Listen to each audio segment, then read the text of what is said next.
Mientras mi suegra brindaba con champán en el penthouse que yo le había regalado, yo firmaba los documentos que la dejarían durmiendo en la calle antes de que terminara el mes. Y lo más irónico era que ella ni siquiera sabía que ese edificio de lujo donde presumía con sus amigas llevaba mi nombre en cada uno de sus ladrillos. Me llamo Elena, tengo 36 años, y durante 12 años fui la nuera invisible de doña Guadalupe Mendoza, una mujer que construyó su imperio de arrogancia sobre los cimientos de mi silencio. Todo comenzó aquella mañana de marzo, cuando el sol entraba por las ventanas de mi oficina en el piso 23 del corporativo Reforma.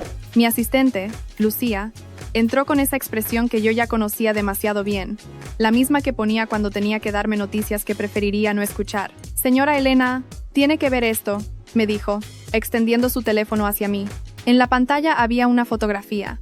Mi esposo Ricardo, el hombre con quien llevaba 12 años casada, besando a una mujer rubia en lo que claramente era el restaurante favorito de mi suegra en Polanco. Pero eso no era lo peor. Lo peor era el pie de foto que doña Guadalupe había publicado en su cuenta privada de Instagram, esa a la que yo no estaba invitada pero a la que Lucía tenía acceso gracias a una prima lejana. Mi hijo por fin encontró el amor verdadero. Pronto tendremos una boda como Dios manda, con una mujer de su nivel. ¿De su nivel? Sentí que el café de la mañana se me revolvía en el estómago. Durante 12 años había soportado los comentarios venenosos de esa mujer. Elenita, ¿no crees que ese vestido es demasiado elegante para alguien con tu origen? Ricardo se merece una esposa que sepa comportarse en sociedad, no una que venga de un pueblo en Oaxaca. Mi hijo te hizo un favor al casarse contigo. Deberías estar agradecida. Y yo callaba, siempre callaba. ¿Por qué? Porque cuando conocí a Ricardo yo tenía 24 años y él me pareció el hombre más encantador del mundo. Venía de una familia acomodada de la Ciudad de México. Su madre era viuda de un empresario textil y yo era simplemente una estudiante de arquitectura con una beca del gobierno y un sueño demasiado grande para mi bolsillo. Lo que Ricardo nunca supo, lo que doña Guadalupe jamás imaginó, era que aquella estudiante becada había fundado una empresa de bienes raíces 3 años después de casarse. Una empresa que comenzó con un pequeño local en La Condesa y que ahora, 12 años después, era dueña de 42 edificios en las zonas más exclusivas de la ciudad, incluyendo el edificio donde vivía mi adorada suegra, incluyendo el corporativo donde mi esposo creía que trabajaba como gerente importante, cuando en realidad yo era quien firmaba su nómina cada quincena. Nadie lo sabía porque así lo había decidido yo. La empresa estaba registrada bajo el nombre de mi abuela materna, Soledad Ramírez, quien había fallecido cuando yo tenía 15 años. Legalmente todo estaba en orden, manejado por un fideicomiso que yo controlaba desde las sombras. Mi abogado, el licenciado Aurelio Fuentes, era la única persona además de Lucía que conocía la verdad. ¿Por qué tanto secreto? Al principio fue por miedo. Miedo a que Ricardo se sintiera menos. Miedo a que doña Guadalupe me odiara más de lo que ya me odiaba. Miedo a perder la única familia que tenía, aunque esa familia me tratara como si fuera la sirvienta. Pero ese miedo se transformó con los años en algo diferente. Se convirtió en una coraza, en mi único poder, en la certeza silenciosa de que, si algún día necesitaba defenderme, tendría con qué hacerlo. Y ese día había llegado. Marqué el número del licenciado Fuentes mientras miraba por la ventana el skyline de la ciudad que, en gran parte, me pertenecía. Aurelio, necesito que vengas a mi oficina. Hoy. Es urgente. ¿Todo bien, Elena? No, respondí con una calma que me sorprendió a mí misma. Pero lo estará pronto. Mientras esperaba a mi abogado, revisé los documentos que tenía en mi computadora. El penthouse de doña Guadalupe en el edificio Torre Ámbar, valuado en 18 millones de pesos, estaba a nombre del fideicomiso. Ella vivía ahí porque Ricardo me había suplicado que le consiguiera un buen lugar a su madre cuando vendió la casa familiar para pagar las deudas que dejó su padre. Lo que Ricardo no sabía era que yo no le había conseguido nada. Yo era la dueña, y el contrato de comodato que doña Guadalupe había firmado, sin leerlo porque esas cosas las ven los abogados, establecía claramente que el uso del inmueble podía ser revocado con un aviso de 30 días. También revisé la situación de Ricardo. Mi esposo trabajaba como director comercial en una empresa de desarrollo inmobiliario llamada Grupo Horizonte. Lo que él presumía a sus amigos en el club de golf era que había llegado a ese puesto por mérito propio. La realidad era que Grupo Horizonte era una subsidiaria de mi corporativo, y Ricardo había sido contratado porque yo se lo pedí al director general como un favor personal. Su salario de 180,000 pesos mensuales, su coche de la empresa, su membresía del club, todo venía de una fuente que él despreciaba sin saberlo. Su esposa, la india de Oaxaca, como me llamaba su madre cuando creía que no la escuchaba, y las tarjetas de crédito. Ah, las famosas tarjetas. Doña Guadalupe tenía 3 tarjetas adicionales vinculadas a mi cuenta empresarial. Una American Express Platinum, una Visa Infinite y una Mastercard Black.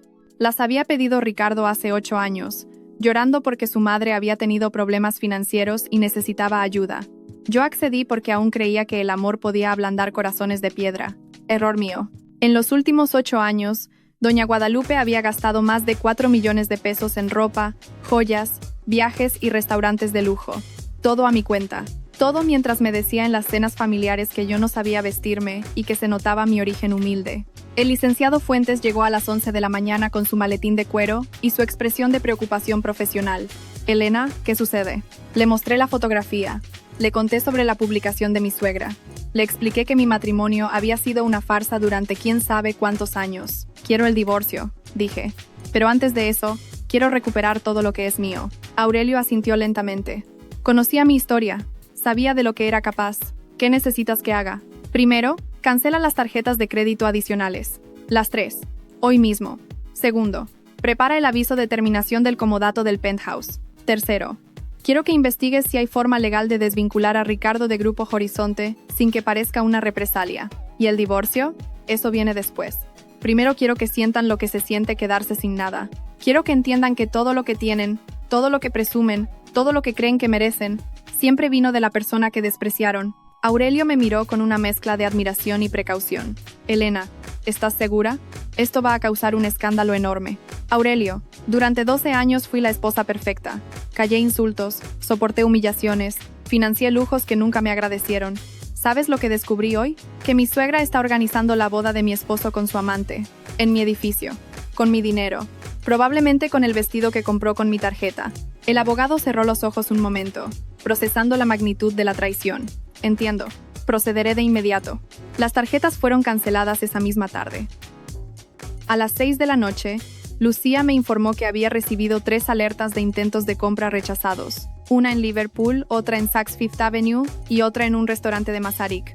Imaginé a Doña Guadalupe frente a la terminal, con su expresión de incredulidad, exigiendo hablar con el gerente mientras la cajera le explicaba que su tarjeta había sido declinada. ¿Y qué tiene eso de raro? Escuché su voz en mi mente. Seguramente es un error del banco, pero no era un error. Era el comienzo. Al día siguiente envié el aviso de terminación del comodato. El documento llegó al penthouse por mensajería certificada, con acuse de recibo.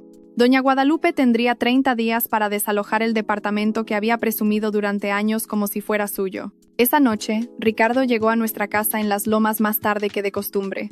Olía a perfume de mujer, un aroma dulce y empalagoso que no era el mío. ¿Dónde estabas?, pregunté desde el sofá, sin levantar la vista del libro que fingía leer. En una junta. Ya sabes cómo son los negocios. Claro, los negocios. Me miró con esa expresión de fastidio que había perfeccionado con los años. Mi madre me llamó hoy. Dice que sus tarjetas no funcionan. ¿Sabes algo de eso? ¿Por qué sabría yo algo de las tarjetas de tu madre? Ricardo frunció el ceño. Porque tú manejas las finanzas de la casa. Pensé que tal vez había algún problema con el banco. No que yo sepa, respondí con calma. Pero si quieres, mañana puedo llamar para preguntar. Hazlo. Mi madre está muy alterada. ¡Qué pena!, dije, y volví a mi libro. Los siguientes días fueron un espectáculo silencioso que disfruté desde mi oficina. Lucía me mantenía informada de cada pequeño desastre. El servicio de limpieza del penthouse dejó de ir porque el pago automático había sido cancelado junto con las tarjetas. Doña Guadalupe tuvo que limpiar su propio baño por primera vez en 40 años. El club de golf donde ella y sus amigas tomaban el té cada jueves, le informó que su membresía, que también pagaba yo, había sido suspendida por falta de pago. El spa donde se hacía sus tratamientos faciales semanales le negó la entrada porque debía 3 meses de servicios. Y lo mejor de todo, el restaurante donde estaba organizando la boda de Ricardo, con una mujer de su nivel, le informó que el anticipo de 200,000 pesos que había dado no había sido procesado porque la tarjeta estaba cancelada. La reservación fue cancelada. Una semana después del inicio de mi silenciosa venganza, recibí una llamada de Ricardo. Elena, necesito que vengas al penthouse de mi madre. Ahora. ¿Sucede algo? Solo ven. Cuando llegué, encontré una escena que habría sido cómica si no fuera tan patética. Doña Guadalupe estaba sentada en su sala de estar, rodeada de cajas de cartón, con el aviso de desalojo en la mano y los ojos rojos de tanto llorar. Ricardo caminaba de un lado a otro como león enjaulado, y en una esquina del sofá, pretendiendo ser invisible, estaba la rubia de la fotografía. ¿Qué hace ella aquí?, pregunté, señalando a la mujer. No cambies el tema, Elena, ladró Ricardo. Mi madre recibió esto. Agitó una copia del aviso. Dice que tiene 30 días para irse del departamento. ¿Sabes algo de esto? Me tomé mi tiempo para responder. Caminé hacia el ventanal que daba a Paseo de la Reforma. Admiré la vista que había pagado durante años, y me volví hacia ellos con una sonrisa que había ensayado frente al espejo. Por supuesto que sé, yo lo envié. El silencio que siguió fue tan denso que podía cortarse con cuchillo. Tú. Doña Guadalupe se levantó de un salto. ¿De qué hablas? Este departamento es mío. El dueño es una empresa. No tú. La empresa es mía, Guadalupe. Siempre lo fue. Eso es imposible. Tú no tienes nada. Eres una don nadie de un pueblo perdido. Mi hijo te sacó de la miseria. Saqué mi teléfono y busqué un documento que había preparado para este momento. Se lo mostré a Ricardo primero, luego a su madre. Este es el registro público del fideicomiso Soledad Ramírez. Como pueden ver, yo soy la única beneficiaria y administradora. El fideicomiso es dueño de este edificio, del corporativo donde trabaja tu hijo, y de otros 40 edificios en la ciudad. Ricardo palideció. Eso no puede ser. Tú trabajas en... ¿Tú no tienes trabajo? Sí, Ricardo, trabajo mucho. Construí todo esto mientras tú jugabas golf, y tu madre gastaba mi dinero en bolsas que nunca usó. La rubia se levantó discretamente, intentando escabullirse hacia la puerta. Tú quédate, le dije. Esto también te incumbe. ¿Cómo te llamas? Mariana, tartamudeó. Mariana, ¿sabías que estabas planeando tu boda con un hombre casado en un salón que pertenece a su esposa? La mujer miró a Ricardo con horror. Tú me dijiste que estabas divorciado. Me dijiste que tu ex era una mujer controladora que no te dejaba ser feliz. ¿Ex? Me reí. Qué interesante. Ricardo, cuéntale a Mariana quién paga tu sueldo. Cuéntale quién compró ese coche que ella tanto admira. Cuéntale de dónde viene el dinero con el que le compras regalos. Elena, podemos hablar de esto en privado. Ricardo intentó tomar mi brazo. Me aparté con brusquedad. No, Ricardo. Ya no hay privacidad entre nosotros. Se acabó el silencio. Doña Guadalupe recuperó la voz, transformada en la víbora que siempre había sido. ¿Y qué si tienes dinero? Sigues siendo una india corriente. El dinero no compra clase. Mi hijo cometió un error al casarse contigo, pero eso se puede arreglar. Ricardo, llama al abogado de la familia. ¿Qué abogado, Guadalupe? ¿El que pagué yo durante 10 años para manejar tus problemas legales? Ese abogado ya no trabaja para ustedes, trabaja para mí. El rostro de mi suegra se descompuso. No puedes hacernos esto. Somos tu familia. ¿Familia? ¿Ustedes me consideran familia? Durante 12 años me llamaste india, corriente, interesada.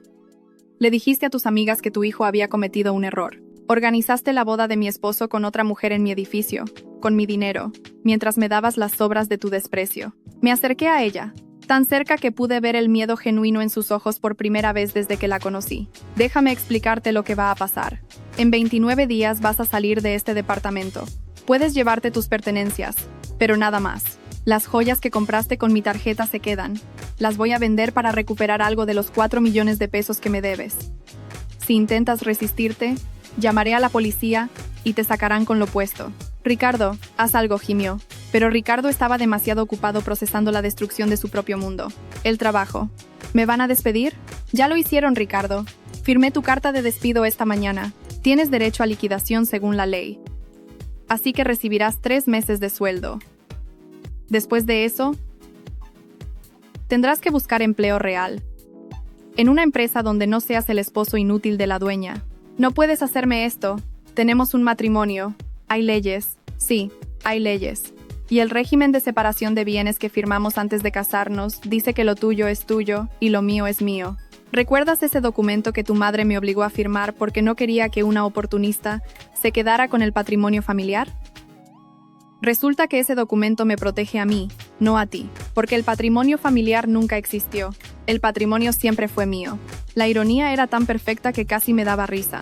Ricardo se dejó caer en el sofá, derrotado.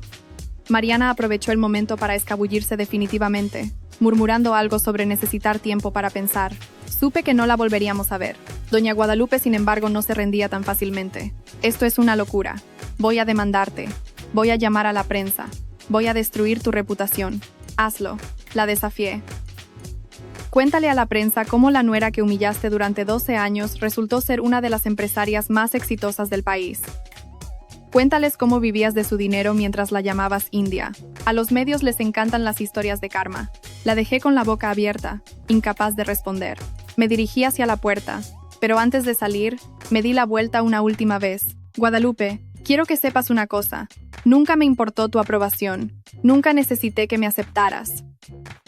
Lo único que quería era que mi esposo me defendiera, que me eligiera a mí por una vez. Pero él nunca lo hizo, y tú nunca lo criaste para hacerlo. Así que en cierto modo, esto también es culpa tuya. Salí del penthouse sin mirar atrás. Los siguientes días fueron un torbellino de trámites legales, pero también de una extraña paz. El licenciado Fuentes presentó la demanda de divorcio por abandono del hogar y adulterio, respaldada con evidencia fotográfica que Lucía había recopilado durante meses sin que yo lo supiera. Por si algún día lo necesitaba, me explicó con una sonrisa cómplice. Ricardo intentó contactarme varias veces, primero con amenazas vacías, luego con súplicas patéticas. Finalmente, con ofertas de empezar de nuevo. Todas sus llamadas terminaron en mi buzón de voz. Doña Guadalupe desalojó el penthouse un día antes del plazo. Incapaz de soportar la humillación de ser sacada por la fuerza, se mudó a casa de su hija Fernanda, la misma hija a quien siempre había menospreciado por casarse con un simple contador en lugar de un empresario exitoso como Ricardo. La ironía era que el contador de Fernanda tenía un trabajo estable y una familia que lo amaba, mientras que Ricardo se encontraba sin empleo, sin esposa y sin el estilo de vida al que estaba acostumbrado. 3 meses después del divorcio, me enteré por conocidos mutuos que Ricardo trabajaba como vendedor en una agencia de autos usados en las afueras de Toluca. Ganaba 1/10 parte de lo que ganaba antes. Vivía en un departamento de 2 habitaciones. Y su querida Mariana había desaparecido en cuanto se enteró de que no había fortuna que compartir. Doña Guadalupe, mientras tanto, había tenido que vender la mayoría de sus joyas para pagar deudas que no sabía que tenía. Sin las tarjetas de crédito ilimitadas, sin el penthouse de lujo, sin el estatus social que tanto valoraba, se había convertido en una sombra de la mujer arrogante que yo conocí.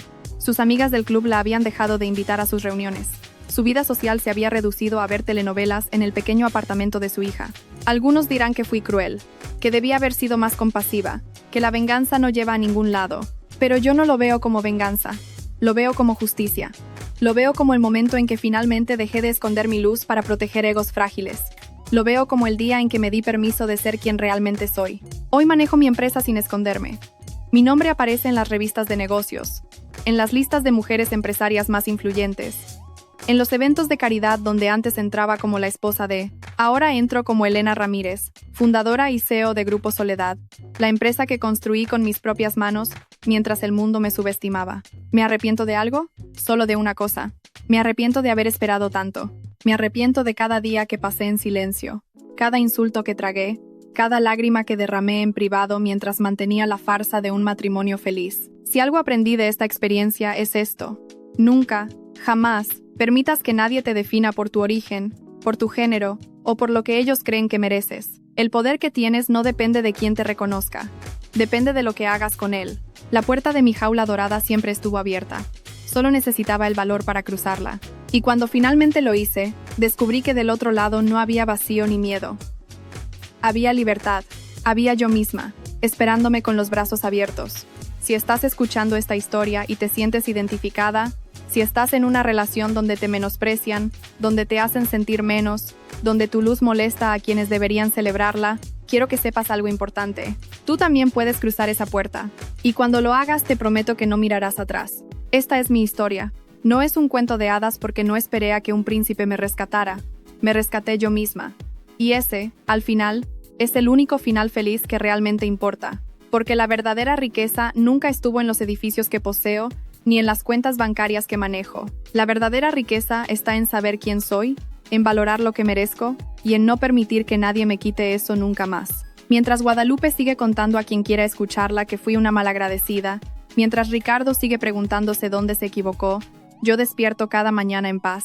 Tomo mi café en el balcón de mi nuevo departamento, uno que elegí yo misma sin pedirle permiso a nadie, y miro la ciudad que me vio caer y levantarme tantas veces. Y sonrío, porque al final del día, La mejor venganza no es hacer sufrir a quienes te lastimaron. La mejor venganza es ser feliz a pesar de ellos. Es construir la vida que mereces mientras ellos se ahogan en las consecuencias de su propia crueldad. Así que gracias, Guadalupe.